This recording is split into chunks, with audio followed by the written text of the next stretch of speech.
আমি আপনাদের কথা দিয়েছিলাম যে ভুট্টা কেন্দ্রিক যে তথ্যগুলো এই চ্যানেলের মাধ্যমে শেয়ার করে থাকবো। তারই ধারাবাহিকতায় আমরা 2024-25-এ সর্বোচ্চ যে উন্নত মানের যে ভুট্টার জাতগুলা সেগুলা নিয়ে আলোচনা করব। কারণ আপনারা অনেকেই 33-55 যে পাইনের ভুট্টাটা সে সব জায়গায় পাচ্ছেন না। তাহলে এই ভুট্টা যদি আমরা না পাই, মানে এই ভুট্টার বীজ যদি আমরা না পাই, তাহলে এটার বিকল্প হিসেবে আমরা কোন জাতটা পছন্দ করে নেব বা কোন জাতটা চাষ করলে এর চেয়েও যেন ভালো ফলন হয়, এটি আপনারা অনেকেই জানতে চেয়েছেন। বাংলাদেশে কিন্তু অনেকগুলো আলোচিত জাত রয়েছে এর আগে যারা চাষ করেছেন। আমি এর আগে একটা ভিডিও দিয়েছিলাম যে টপ 10 যে 10টি জাতের নাম, সেগুলো কিন্তু আগে আমরা চাষ করেছিলাম গত 3-4-5 বছর থেকে সেগুলো কিন্তু চাষ হচ্ছে। কিন্তু এই সময়ের জন্য একদম নতুনভাবে আপডেট কিছু জাতের নাম যেগুলো আমরা অনেকেই জানি না, কিন্তু এর ফলন অনেক ভালো। এই বিষয়টি আজকে আমরা আলোচনা করব।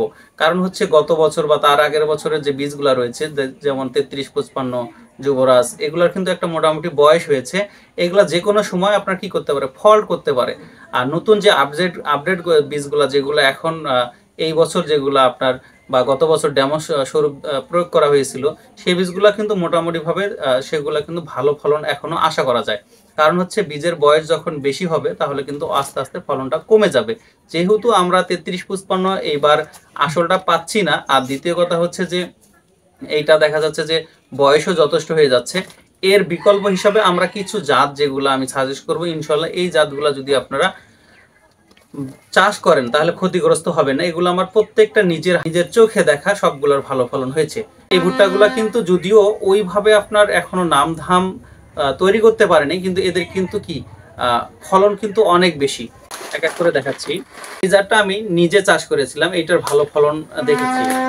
এরপরে হচ্ছে আপনার এই যে মোল্লা 55, এইগুলা কিন্তু এখনো ওইভাবে একটা জায়গা তৈরি করে নিতে পারেনি। কারণ হচ্ছে এগুলা আপনার সেইভাবে আলোচনা তৈরি করতে পারেনি, আর বড় কোম্পানিরও না। এই কারণে কিন্তু এগুলা জাত অনেক ভালো, কিন্তু আলোচনায় না আসার কারণে সেগুলো নামধাম অনেক কম। এরপরে হচ্ছে জামাল সিডের, যারা পারফেক্ট চাষ করেছেন এর আগে, এখন পারফেক্ট পাচ্ছে না, তাদের জন্য কিন্তু এই তমা সিডটা অনেক ভালো কাজ করবে বা ভালো রেজাল্ট আসবে, ভালো ফলন হবে।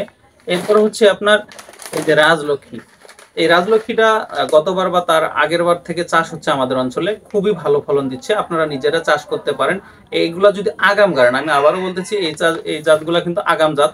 এগুলো আপনার নমুলে বা ডিসেম্বরের পরে কিন্তু চাষ করা যাবে না, মানে ডিসেম্বরে সর্বোচ্চ 10 থেকে 15 দিনের ভিতরে এগুলো চাষ শেষ করতে হবে। এরপরে হচ্ছে আপনারা এই যে 3X এর 77, 55-77 জাতটি, এইটাও কিন্তু আগামের জন্য খুবই ভালো একটি জাত। নতুন একটি এইবার একদম মডিফাই করা এইবারই ফার্স্ট, সেটা হচ্ছে এই যে GS 33-55, ভালো হতে পারে। তবে এইটা আমরা সামনা বছরের জন্য জানবো। এবার অনেকগুলো ডেমো দেওয়া হচ্ছে, জমি ভেদে কেমন ফলন হয় সেটি আমরা সামনা বছর আলোচনা করব। এরপরে হচ্ছে আজকে আপনারা জানেন এই জাতটা, এই যে এটা হচ্ছে বসুন্ধরা।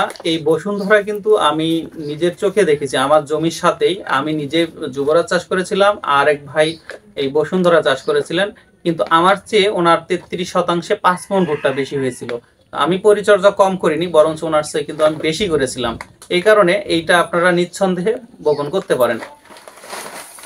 এরপরে হচ্ছে এই যে পদ্মা 55 রাফিদ সিডের যে এই জাতটিও কিন্তু আমাদের অঞ্চলে খুবই আলোড়ন সৃষ্টি করেছে। আপনারা যদি এইটা পান, এটাও বপন করতে পারেন।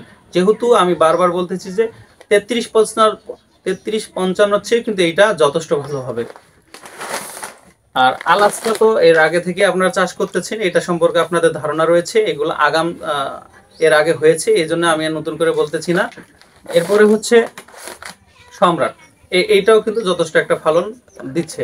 আমি এগুলার বলার মূল উদ্দেশ্য, এই এতগুলা জাত বলার মূল উদ্দেশ্য হচ্ছে আপনারা অনেকেই জানতে চাচ্ছেন যে 33-55 পাইনরের চেয়ে আমরা মানে এর মতো বা এর চেয়ে যাতে ভালো ফলন হয় এই জাতগুলো আপনারা আমাকে নির্ণয় করে দেন। যেহেতু সব জায়গাতে 33-55 পাওয়া যাচ্ছে না, সেক্ষেত্রে আমরা এই জাতগুলার যে কোনো একটা যদি চাষ করি আপনারা কিন্তু ক্ষতিগ্রস্ত হবেন না ইনশাল্লাহ।